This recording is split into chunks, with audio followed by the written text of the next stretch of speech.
একদিকে যখন ধৃত শাহজাহানের ভাইসহ ৩, তখন অন্যদিকে সিবিআই এর নজরে শাহজাহান ঘনিষ্ঠ আরো ৭ জন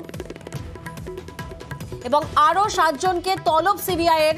প্রতিনিধি অমিত এই মুহূর্তে আমাদের সঙ্গে রয়েছেন। অমিত, তোমার থেকে জানতে চাইবো যে কোন তথ্য সূত্রের ভিত্তিতে এই ৭ জনকে আজ সিবিআই এর হাজিরার নির্দেশ? দেখো, ইডির উপর হামলার ঘটনায় ওখানে প্রায় ১০০০ জনের বেশি লোক জড়ো হয়েছিল। তাদের মধ্যে ৮ থেকে ৮জন তাদেরকে নেতৃত্ব দিলে এই তথ্য কিন্তু আগে উঠে এসেছে এবং এই মুহূর্তে সিবিআই একদিন ৭জন ৮জন করে বিভিন্ন জনের যারা এই সমস্ত হামলার ঘটনায় অভিযুক্ত বা জড়িত ছিলেন বলে তথ্য উঠে এসেছে তাদেরকে তলব করা হচ্ছে।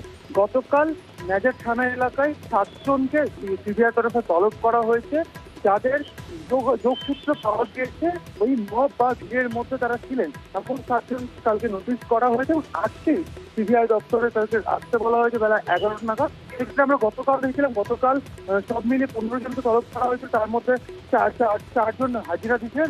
তাদের মধ্যে ছিলেন হচ্ছে আলমগীর শেখ শাহজাহান নিজের ভাই, তাকে গ্রেপ্তার করা হয়েছে।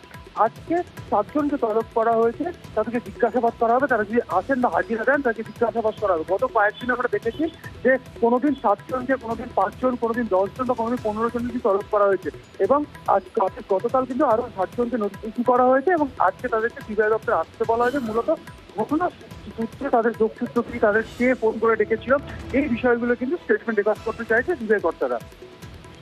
বেশ।